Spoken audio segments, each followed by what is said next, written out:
Let's also update it to play some sort of audio when the game object is getting hit.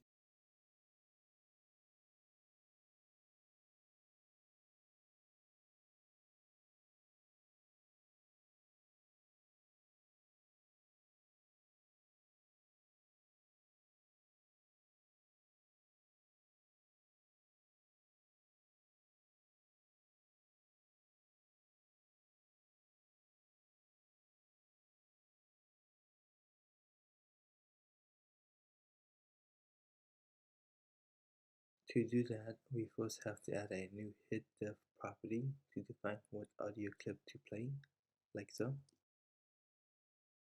Then we just need to update the script that's reacting to hits to play the audio clip that we want for us.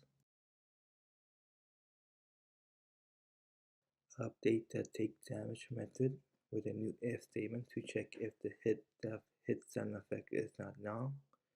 Then call the audio source play clip at point method, like so. That's it for this video. Thanks for watching.